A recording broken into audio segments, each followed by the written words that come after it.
আসসালামু আলাইকুম, শুভেচ্ছা, আমন্ত্রণ মাই টিভি সংবাদে। আপনাদের সাথে আছি আমি উম্মে সাবেরিনা। শুরুতেই সংবাদ শিরোনাম। সব বাধা বিপত্তি ও ষড়যন্ত্র মোকাবেলা করেই এগিয়ে যাবে বাংলাদেশ। সংসদের সমাপনী ভাষণে প্রধানমন্ত্রী সবাইকে সতর্ক থাকার আহ্বান। কুয়েতে গ্রেফতার সাবেক এমপি পাপুলের এবার মানব পাচার মামলায় 7 বছরের কারাদণ্ড, 27 লাখ কুয়েতি দিনার জরিমানা। দেশে স্থিতিশীলতার জন্য বিদেশে খালেদা জিয়া চিকিৎসা দরকার বললেন ফখরুল। বিএনপি রাজনীতি জনগণের জন্য নয়, মন্তব্য তথ্যমন্ত্রীর। বিচ্ছিন্ন সংঘর্ষ অনিয়মন ছাড়া শান্তিপূর্ণভাবে 986 ইউপি ও 9 পৌরসভায় ভোট গ্রহণ শেষ, চলছে গণনা। কঠোর অবস্থানে আইন শৃঙ্খলা বাহিনী। শুনছিলেন শিরোনাম, এবার বিস্তারিত। শুরুতেই সংসদ অধিবেশনের খবর। সব বাধা বিপত্তি ও ষড়যন্ত্র মোকাবেলা করেই বাংলাদেশ এগিয়ে যাচ্ছে উল্লেখ করে এ গতি যেন আর কেউ রোধ করতে না পারে, সেজন্য সবাইকে সতর্ক থাকার আহ্বান জানিয়েছেন প্রধানমন্ত্রী শেখ হাসিনা। জাতীয় সংসদের পঞ্চদশ অধিবেশনের সমাপনী বক্তব্যে তিনি একথা বলেন। যতই সমালোচনা হোক, বাংলাদেশের মানুষের ভাগ্য পরিবর্তনে বর্তমান সরকার কাজ করে যাচ্ছে এবং করে যাবে বলেও মন্তব্য করেন শেখ হাসিনা। মোবাল্লিক করিমের রিপোর্ট। গণতন্ত্র প্রতিষ্ঠার পর থেকে রোববার একাদশ জাতীয় সংসদের পঞ্চদশ অধিবেশনের সমাপনী বক্তব্য রাখেন প্রধানমন্ত্রী ও সংসদ নেতা শেখ হাসিনা। 2008 নির্বাচনের ইস্তেহারে আমরা ঘোষণা দিয়েছিলাম যে বাংলাদেশ 2021 সালের মধ্যে মধ্যম আয়ের দেশ হিসেবে প্রতিষ্ঠিত হবে। রূপকল্প 2021 আমরা ঘোষণা দেই। বক্তব্যের প্রায় পুরো অংশ জুড়ে বাংলাদেশ স্বল্পোন্নত দেশ থেকে উন্নয়নশীল দেশে উত্তরণের সার্বিক প্রেক্ষাপট এবং এক্ষেত্রে সরকারের নেওয়া পদক্ষেপগুলো তিনি তুলে ধরেন। আওয়ামী লীগ সরকার ক্ষমতা আসার পর থেকেই আমরা কাজ করে যাচ্ছিলাম দেশের মানুষের আর্থসামাজিক উন্নয়নে। আজকে আমরা স্বল্পোন্নত দেশের থেকে উন্নয়নশীল দেশে আমাদের যে গ্র্যাজুয়েশন, এটা অত্যন্ত গুরুত্বপূর্ণ। বঙ্গবন্ধু বেঁচে থাকলে স্বাধীনতার 10 বছরের মধ্যেই বাংলাদেশ উন্নয়নশীল দেশ হতো বলে এ সময় মন্তব্য করেন প্রধানমন্ত্রী। এত অল্প সময়ের মধ্যে এই কাজগুলি করে সেই যুদ্ধ বিধ্বস্ত দেশকে অর্থনীতির উপর মজবুত করে দাঁড় করিয়ে তিনি বাংলাদেশকে স্বল্পোন্নত দেশ হিসেবে জাতিসংঘের স্বীকৃতি পেয়েছিলেন। আর এই এত বছর পরে এসে আমরা সেখান থেকে উন্নয়নশীল দেশে উন্নীত হতে পারলাম। মাননীয় স্পিকার, জাতিপিতা যদি বেঁচে থাকতেন তাহলে স্বাধীনতার 10 বছরের মধ্যেই কিন্তু বাংলাদেশে উন্নয়নশীল দেশ হতো, এতে কোনো সন্দেহ নেই। স্বাধীনতার সুবর্ণ জয়ন্তী ও জাতির পিতার জন্মবার্ষিকীতে এ অর্জন অনেক গৌরবের উল্লেখ করে প্রধানমন্ত্রী বলেন, সরকারের পরিকল্পনাগুলো বাস্তবায়নের জন্য এটি সম্ভব হয়েছে। এই সময় যখন আমরা উদযাপন করছি, সেই সময় এই যুগান্তকারী অর্জন বাংলাদেশ পায়। বাঙালি জাতির জন্য একটা বিরল সম্মান অর্জন। বিশ্বসভায় বাঙালি জাতি ও বাংলাদেশের জন্য একটা অনন্য উত্তরণ। সব বাধা বিপত্তি ও ষড়যন্ত্র মোকাবিলা করে বাংলাদেশ এগিয়ে যাচ্ছে এবং যাবে বলেও প্রত্যাশা ব্যক্ত করেন শেখ হাসিনা। আর দেশের মানুষের প্রতি কৃতজ্ঞতা জানাই। মাননীয় স্পিকার, আপনাকে ধন্যবাদ জানাই। সবাইকে ধন্যবাদ। জয় বাংলা, জয় বঙ্গবন্ধু, বাংলাদেশ।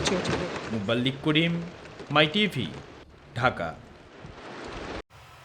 নির্বাচন কমিশন গঠনে শিগগিরই জাতীয় সংসদে বিল উত্থাপন করা হবে বলে জানিয়েছেন আইনমন্ত্রী আনিসুল হক।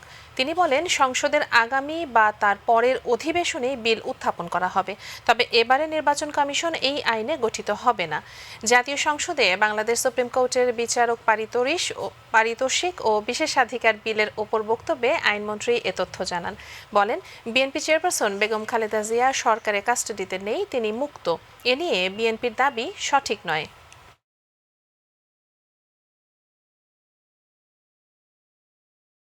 ফৌজদারি কার্যবিধির 401 ধারায় তাকে তার দণ্ডাদেশ স্থগিত করে তাকে 6 মাস করে মুক্তি দিয়েছেন। তিনি সম্পূর্ণ মুক্ত। সেখানে দুটো শর্ত যুক্ত ছিল, সেই দুটো শর্ত এখন আছে এবং সেই মুক্ত বলেই তিনি তার বাসায় থাকতে পারছেন এবং মুক্ত বলেই তিনি মুক্তভাবে চিকিৎসা গ্রহণ করতে পারছেন। এবার সাবেক এমপির মানব পাচারের রায়।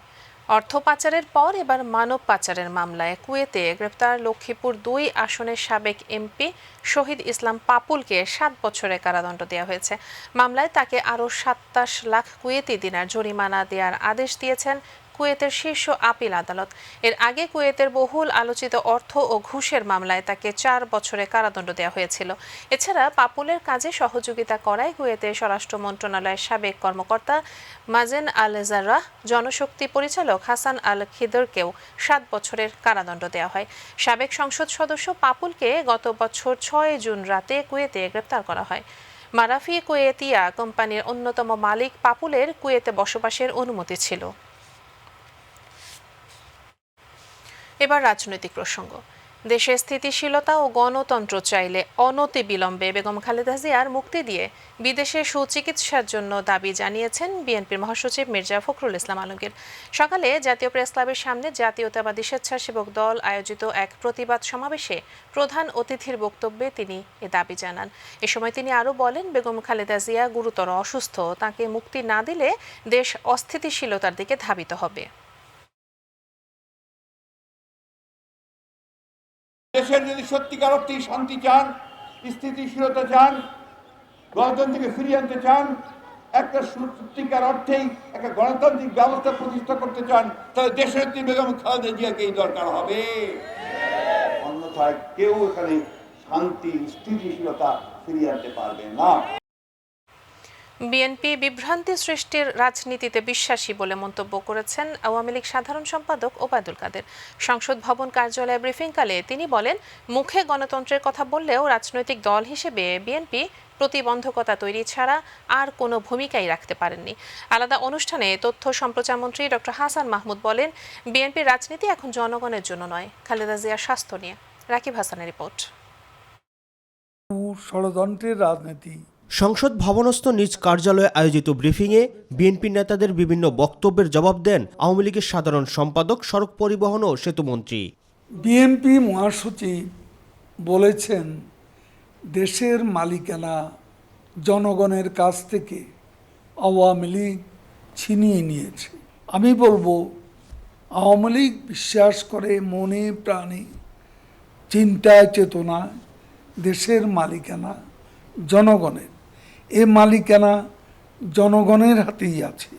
বিএনপি রাজপথে নামার আহ্বান জানিয়ে নিজেরাই ঘরে বসে থাকে মন্তব্য করে জনগণের মাঝে বিভ্রান্তি না ছড়ানোর আহ্বান জানান ওবায়দুল কাদের। তারা রাজপথে নামার আহ্বান জানিয়ে নিজেরাই ঘরে বসে থাকে, কারণ জনগণ এখন আর তাদের বিশ্বাস করে না। এদিকে রাজধানীতে আয়োজিত আলোচনা সভায় রাজনীতির মাঠে খালেদা জিয়ার গুরুত্ব অনেক কমে গেছে বলে মন্তব্য করেন তথ্য ও সম্প্রচার মন্ত্রী। তাদের রাজনীতিতে এখন শুধু খালেদা জিয়ার স্বাস্থ্য আর খালেদা জিয়াকে বিদেশ পাঠানো, এই নিয়ে তারা ব্যস্ত, আর কোনো রাজনীতি নাই। জনগণের জন্য তাদের কোনো রাজনীতি নাই। অসুখের কথা বলে বিদেশে গিয়ে খালেদা জিয়া দেশের বিরুদ্ধে নতুন করে ষড়যন্ত্র করবেন বলেও অভিযোগ করেন ডক্টর হাসান মাহমুদ। তারা কথায় কথায় বিদেশ পাঠানোর জন্য দাবি দেন। আসল উদ্দেশ্যটা হচ্ছে বেগম খালেদা জিয়ার এই অসুস্থতাকে অজুহাত হিসেবে নিয়ে তারা বেগম খালেদা জিয়াকে বিদেশ পাঠিয়ে দিতে চায়, সেখান থেকে যাতে বেগম খালেদা জিয়া রাজনীতিটা করতে পারবে, যেটি তারেক রহমান করছে। সুতরাং আমরা আপনাদের ফন্দি ফিকির বুঝি। রাকিব হাসান, মাই টিভি, ঢাকা। ইউপি নির্বাচনের খবর। বিচ্ছিন্ন সহিংসতা, ব্যালট পেপার ও ব্যালট বাক্স ছিনতাই এবং জাল ভোটের চেষ্টার মধ্য দিয়ে শেষ হলো তৃতীয় ধাপে দেশের ৯৮৬টি ইউনিয়ন পরিষদ ও ৯টি পৌরসভার ভোট গ্রহণ। লক্ষ্মীপুর, গাইবান্ধা, ফেনী সহ কয়েক জেলায় গোলযোগ হলেও অন্যত্র নির্বাচন হয় শান্তিপূর্ণভাবে। বিশৃঙ্খলা ঠেকাতে মাঠে তৎপর ছিল আইন শৃঙ্খলা রক্ষাকারী বাহিনী। প্রতিনিধিদের পাঠানো তথ্যচিত্রে শামস তাবরিজ উচ্ছ্বাসের রিপোর্ট। তৃতীয় ধাপে ১০৭টি নির্বাচনের তফসিল ঘোষণা করা হলেও বিভিন্ন কারণে স্থগিত করা হয়েছে ৭টি ইউনিয়ন পরিষদের ভোট। আর তাই ৯৮৬টি ইউনিয়ন ও ৯টি পৌরসভায় হচ্ছে এ ধাপের নির্বাচন। সকাল ৮টা থেকে মোট ১০,১৫৯ কেন্দ্রে ৬১,৮৩০ ভোট কক্ষে শুরু হয় ভোট গ্রহণ। আমার নিজের ভোটটা আমি নিজে দিতে পেরেছি, এর জন্য আমি খুবই আনন্দিত। এ ধাপে মোট 2 কোটি ভোটারের সামনে মাঠে নেমেছে 50,000-এর বেশি প্রার্থী, যার মধ্যে চেয়ারম্যান পদে 4,409 জন প্রার্থী, সংরক্ষিত আসনে 11,105 জন ও সাধারণ সদস্য পদে 34,632 জন লড়াই করছেন। এরই মধ্যে বিনা প্রতিদ্বন্দ্বিতায় চেয়ারম্যান পদে 100 জন, সংরক্ষিত সদস্য পদে 132 জন এবং কাউন্সিলর 338 জন নির্বাচিত হয়েছেন। এদিকে গাইবান্ধার সুন্দরগঞ্জ উপজেলার শ্রীপুর ইউনিয়নের বোলজান সরকারি প্রাথমিক বিদ্যালয় কেন্দ্রে হামলা, ব্যালট পেপার ছিনতাই ঘটনায় গুলিবর্ষণ করেছে আইনশৃঙ্খলা বাহিনী।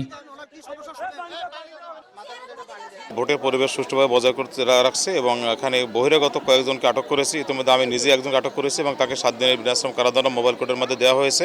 ফেনীর ছাগলনাইয়া ও পরশুরাম ইউনিয়নের পরিষদের নির্বাচনে পোলিং এজেন্ট, মেম্বার প্রার্থী সহ 25 জনকে আটক করেছে পুলিশ। উৎসবমুখর পরিবেশে ব্রাহ্মণবাড়িয়ার সরাইল উপজেলার 9টি ইউনিয়ন কেন্দ্রে ভোট গ্রহণ সম্পন্ন হয়েছে। কোনো অপ্রীতিকর ঘটনা না ঘটলেও একটি ভোট কেন্দ্রে এক তরুণকে জাল ভোট দেওয়ার জন্য 6 মাসের কারাদণ্ড দিয়েছে ভ্রাম্যমাণ আদালত। নির্বিঘ্নে ভোট দেওয়ার জন্য, শান্তি শৃঙ্খলা বজায় রাখার জন্য আমাদের 4 স্তরের নিরাপত্তা রয়েছে। উৎসবমুখর পরিবেশে ভোট গ্রহণ সম্পন্ন হচ্ছে, সার্বিক পরিস্থিতি অত্যন্ত শান্তিপূর্ণ। এছাড়াও নরসিংদী, যশোর, খুলনায় কয়েকটি ইউনিয়নে স্বতন্ত্র প্রার্থীদের উপর হামলার অভিযোগ করা হয়েছে। 2-1টি ঘটনা ঘটলেও পরিস্থিতি স্বাভাবিক বলে জানায় আইন শৃঙ্খলা বাহিনী। এখানে এজেন্টরা শান্তিপূর্ণভাবে আছে। ভোট কেন্দ্র মোট কথা পরিবেশ খুব সুষ্ঠু এবং শান্তি শৃঙ্খলা আছে। বেশ কয়েকটা সেন্টার ঘুরলাম, সব জায়গায় আমি শান্তিপূর্ণ পরিবেশ দেখলাম। তবে স্থানীয় পর্যায়ে জনপ্রতিনিধি নির্বাচনে মূল ভোটাররা নির্বাচনের পরিস্থিতি নিয়ে সন্তোষ প্রকাশ করেন। আমরা হচ্ছি নতুন ভোটার, ভোটের কেন্দ্র নিরিবিলি আছে। আমার জীবনে আমি দেখিনি এত সুষ্ঠু পরিবেশ। শামস তাবরিজ উচ্ছ্বাস, মাই টিভি নিউজ ডেস্ক। এবার অন্যান্য প্রসঙ্গ। আরও কিছু সময় দরকার জানিয়ে বুয়েট শিক্ষার্থী আবরার ফাহাদ হত্যা মামলার রায় পিছিয়ে দিয়েছে আদালত। দুপুরে ঢাকার 1 নম্বর দ্রুত বিচার ট্রাইব্যুনালের বিচারক আবু জাফর মোহাম্মদ কামরুজ্জামান আগামী 8 ডিসেম্বর মামলার রায়ের নতুন তারিখ ধার্য করেছেন। এর আগে রায় ঘোষণার দিন ধার্য থাকায় রোববার মামলার 22 আসামিকে আদালতের এজলাসে তোলা হয়। রায়কে ঘিরে আদালত এলাকায় কঠোর নিরাপত্তা বলয় গড়ে তোলে আইন শৃঙ্খলা রক্ষাকারী বাহিনী। আরও জানাচ্ছেন SM আরিফ। দীর্ঘ 2 বছরের বিচার প্রক্রিয়া শেষে বুয়েট শিক্ষার্থী আবরার ফাহাদ হত্যা মামলার রায় ঘোষণার তারিখ ছিল রোববার। তবে এদিন রায় ঘোষণা না করে আদালত রায়ের নতুন তারিখ ঘোষণা করেন। পূর্ব নির্ধারিত টাইমে 12টা আদালত বসার কথা ছিল। তিনি আদালতে জাজ টাইমে উঠে তিনি বলেছেন যে আবরার হত্যার রায় আসামি পক্ষে এবং রাষ্ট্রপক্ষের দীর্ঘ শুনানিকালে এই মামলার রায়ের প্রস্তুতি সম্পূর্ণ না হয় তিনি আগামী 8/12/2021 তারিখে পুনরায় তারিখ ধার্য করেছেন। আসামি পক্ষের আইনজীবীরা বলছেন রাষ্ট্রপক্ষ অভিযোগ প্রমাণে ব্যর্থ হয়েছে। যে মামলায় যে আবরার মারা গেছে তার কোনো ডেথ সার্টিফিকেট নেই এবং এই মামলায় যারা মাস্টার মাইন্ড ছিল তাদেরকে এই মামলা আনা হয় নাই এবং মাননীয় আদালতের কাছে আমাদের আসামির পক্ষ থেকে আমরা সকলে এই বিষয়টা উপস্থাপন করেছি যে মাস্টার মাইন্ড আপনারা সকলেই জানেন, চার্জশিটে উল্লেখ আছে বড় ভাইয়ের নির্দেশে মারছে। বড় ভাইরা কেন, কোন বড় ভাইয়ের কাজটা করলো, এটা একটা পয়েন্ট। আমরা আরেকটা কথা বলেছি যে আপনার এখানে বুয়েটের যে প্রশাসনের এখানে অনেক দুর্বলতা আছে, তাদের অনেক নিরাপত্তাহীনতা আছে, গাফলতি আছে। দোষীদের দৃষ্টান্তমূলক শাস্তির প্রত্যাশা করছেন আবরারের পরিবার। বাংলাদেশে যে সমস্ত শিক্ষা প্রতিষ্ঠান আছে যাতে ভবিষ্যতে আর কারোর মায়ের বুক যেন খালি না হয় আর এইভাবে নির্মম হত্যাকাণ্ড যাতে আর ভবিষ্যতে না ঘটে, এটা একটা উদাহরণ হয়ে থাকুক। হ্যাঁ, যাতে ভবিষ্যতে লেখা আর এই ধরনের নির্মমভাবে পিটিয়ে কাউকে যেন হত্যা করা না হয় আর র্যাগিং নামে কিছু যেন কোনো শিক্ষা প্রতিষ্ঠানে না থাকে। 2019 সালের 6 অক্টোবর রাতে বুয়েটের শেরেবাংলা হলে পিটিয়ে হত্যা করা হয় শিক্ষার্থী আবরার ফাহাদকে। SM আরিফ, মাই টিভি, ঢাকা। বাস মালিকদের অসহযোগিতার কারণে 1 ডিসেম্বর থেকে বাস রুট রেশনালাইজেশনের পরীক্ষামূলক কার্যক্রম শুরু করা যাচ্ছে না বলে জানিয়েছেন ঢাকা দক্ষিণের মেয়র শেখ ফজলে নূর তাপস। তবে 26 ডিসেম্বর থেকে 100টি বাস নিয়ে পাইলটিং প্রকল্প শুরু হবে বলে জানান উত্তরের মেয়র আতিকুল ইসলাম। রুট পারমিটবিহীন গাড়ির বিরুদ্ধে 1 ডিসেম্বর থেকে কঠোর অভিযান শুরুর কথা জানান 2 মেয়র। রাকিব হাসানের রিপোর্ট। রাজধানীর গণপরিবহনের শৃঙ্খলা ফেরাতে গঠিত বাস রুট রেশনালাইজেশন কমিটির 19তম সভা অনুষ্ঠিত হয় নগর ভবনে।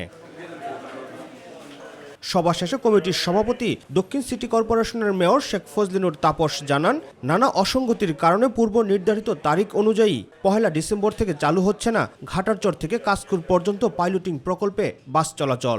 অত্যন্ত দুঃখের সাথে জাতিকে অবহিত করতে হচ্ছে যে আমাদের এই 1 ডিসেম্বর তারিখটা ফলপ্রসূ বা কার্যকর করা যায়নি। তবে প্রকল্পটি চালুর বিষয়ে 2 সিটি কর্পোরেশনই বদ্ধপরিকর জানিয়ে ডিসেম্বর মাসেই তা চালু করার দৃঢ় প্রত্যয় ব্যক্ত করেন কমিটির সদস্য উত্তর সিটি কর্পোরেশনের মেয়র আতিকুল ইসলাম।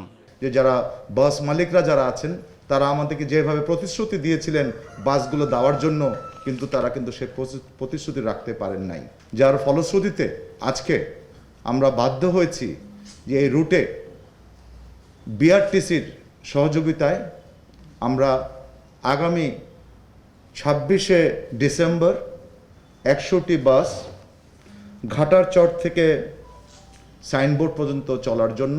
নতুন রুটে বাস চলাচলের ক্ষেত্রে বেশ কিছু নিয়মের কথাও তুলে ধরেন তিনি।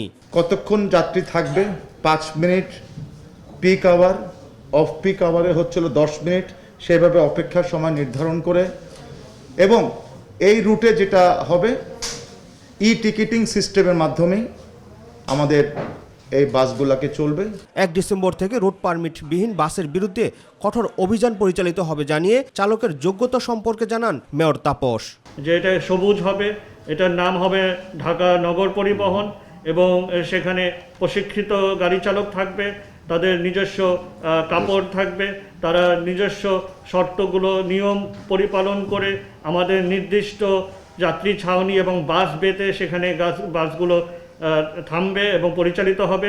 এদিকে বাস রুট রেশনালাইজেশন বাস্তবায়নের ক্ষেত্রে বাস মালিকদের কোনো অসহযোগিতা নেই জানিয়ে কিছুটা ভুল বোঝাবুঝি হয়েছে বলে জানান বাস মালিক সমিতির মহাসচিব।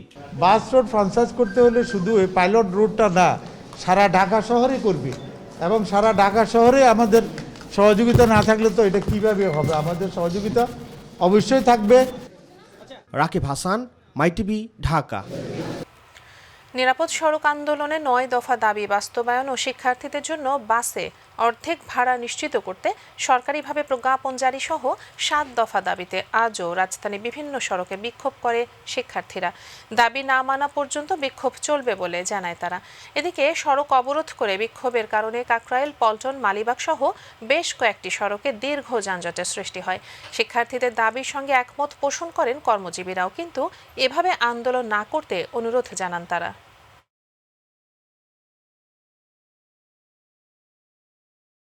এটাতে বাস্তবায়ন করা হলো, আমরা তো সেরকম কিছু দেখছি না। সরকারের এর জন্য আমরা জবাবদিহিতা চাই, এবং প্রতিনিয়ত একটা করে আমাদের ভাই বোন মারা যাচ্ছে, আমরা সেরকম কোনো সুষ্ঠু বিচার পাচ্ছি না। সরকার আমাদের দিকে একটু তাকাক। আমরা দিনে দিনে আমরা ছাত্র, আমরা দেশে ভবিষ্যৎ, আমরা কেন এইভাবে ইগনোরড হব? আমাদের 7 দফা দাবি। 1 নাম্বার, স্কুল কলেজের সামনে হর্ন ও ওভার স্পিডের জন্য স্টুডেন্টদের জরিমানা করার অধিকার, প্রশাসনের নিকট হস্তান্তরের অধিকার, স্টুডেন্টদের হাফ পাস নিশ্চিতকরণ, শহরের প্রত্যেকটি অচল ট্রাফিক লাইটের সংস্করণ ও সঠিক ব্যবহার নিশ্চিতকরণ, ট্রাফিক আইনের সঠিক প্রয়োগ। ওরা 100% ভ্যালিড, এবং আমাদের প্রধানমন্ত্রীর উচিত এইবার অন্তত 2022 সাল চলে আসছে, ড্রাইভিং লাইসেন্সটা দরকার নাই, আগে তাদেরকে উপযুক্ত শিক্ষা দিই ড্রাইভারদেরকে। অর্থনৈতিক উন্নয়ন মাথায় রেখে সরকার অর্থনৈতিক কূটনীতিকে প্রাধান্য দিচ্ছে বলে জানিয়েছেন প্রধানমন্ত্রী শেখ হাসিনা। ঢাকায় 2 দিনের ইন্টারন্যাশনাল ইনভেস্টমেন্ট সামিট উদ্বোধন করে তিনি বলেন, এই সম্মেলনের মধ্য দিয়ে বিশ্বে বাংলাদেশের বিনিয়োগ বাজার তৈরি হবে। জাতীয় সংসদ ভবন থেকে ভার্চুয়ালি সম্মেলনে যুক্ত হন প্রধানমন্ত্রী। বলেন, স্থিতিশীল পরিবেশের কারণে বিদেশি বিনিয়োগে বাংলাদেশের গুরুত্ব দিন দিন বৃদ্ধি পাচ্ছে।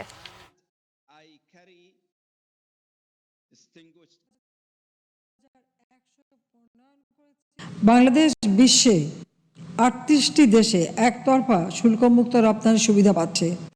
36টি দেশের সঙ্গে দ্বৈত করারোপণ পরিহার চুক্তি বলবৎ আছে। আমরা বিভিন্ন বাণিজ্য জোটের সঙ্গে নিবিড়ভাবে কাজ করে যাচ্ছি। আমরা বিনিয়োগ বান্ধব পরিবেশ সৃষ্টিতে অবকাঠামো সহ সকল নীতিগত সহায়তা প্রদানে অঙ্গীকারবদ্ধ। অবিভক্ত ঢাকার প্রথম মেয়র হানিফের 15তম মৃত্যুবার্ষিকী উপলক্ষে সকালে আজিমপুর কবরস্থানে তাঁর সমাধিতে ফুল দিয়ে শ্রদ্ধা জানিয়েছেন সাইদ খোকন সহ বিভিন্ন রাজনৈতিক ও সামাজিক সংগঠন। শ্রদ্ধা নিবেদন শেষে মিলাদ মাহফিল ও দোয়া অনুষ্ঠিত হয়। এ সময় ঢাকাকে নিয়ে পিতার স্বপ্ন বাস্তবায়নে সকলে সহযোগিতা চেয়েছেন তিনি। যারাই দায়িত্বে থাকবেন তাদেরকে সব ধরনের সহায়তার আশ্বাসও দেন সাবেক মেয়র সাইদ খোকন।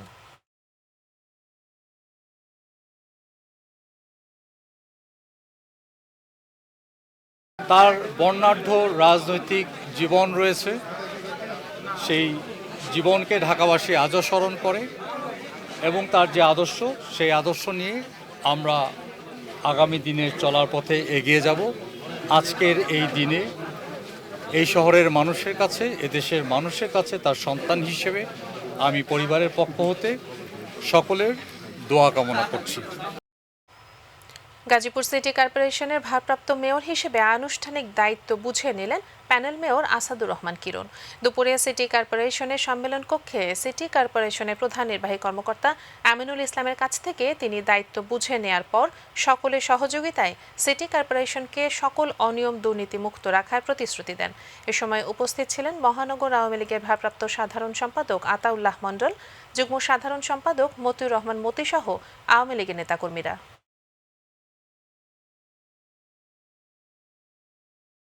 আমার যারা নির্বাচিত প্রতিনিধি ভাইয়েরা বোনেরা রয়েছেন তাদেরকে সম্মানিত করে তাদের যথাযথ সম্মানটুকু দেওয়ার আমি চেষ্টা করেছি। অনেক বড় চ্যালেঞ্জ বর্তমান যে প্রেক্ষাপট, আমি আপনাদের সকলের সহযোগিতা চাই। এই চ্যালেঞ্জকে মোকাবেলা করার জন্য আমাদের পিছনে এই স্বাধীনতা যারা নেতৃবৃন্দরা রয়েছেন, আপনারা আমাদেরকে দিক নির্দেশনা দিবেন। এর সাথে সংবাদের শেষ প্রান্তে আমরা যাবার আগে আরও একবার জানিয়ে দিচ্ছি সংবাদ শিরোনাম। সব বাধা বিপত্তি ও ষড়যন্ত্র মোকাবেলা করে এগিয়ে যাবে বাংলাদেশ। সংসদে সমাপনী ভাষণে প্রধানমন্ত্রী সবাইকে সতর্ক থাকার আহ্বান। কুয়েতে গ্রেফতার সাবেক এমপি পাপুলের এবার মানব পাচার মামলায় 7 বছরের কারাদণ্ড, 27 লাখ কুয়েতি দিনার জরিমানা। দেশে স্থিতিশীলতার জন্য বিদেশে খালেদা জিয়া চিকিৎসা দরকার বললেন ফখরুল। বিএনপির রাজনীতি জনগণের জন্য নয়, মন্তব্য তথ্যমন্ত্রীর। বিচ্ছিন্ন সংঘর্ষ অনিয়ম ছাড়া শান্তিপূর্ণভাবে 986 ইউপি ও 9 পৌরসভায় ভোট গ্রহণ শেষ, চলছে গণনা, কঠোর অবস্থানে আইন শৃঙ্খলা বাহিনী। করোনা নতুন ধরন নিয়ে উদ্বেগ ছড়িয়ে পড়ায় সর্বোচ্চ সতর্কাবস্থায় রয়েছে বিশ্বের বিভিন্ন দেশ।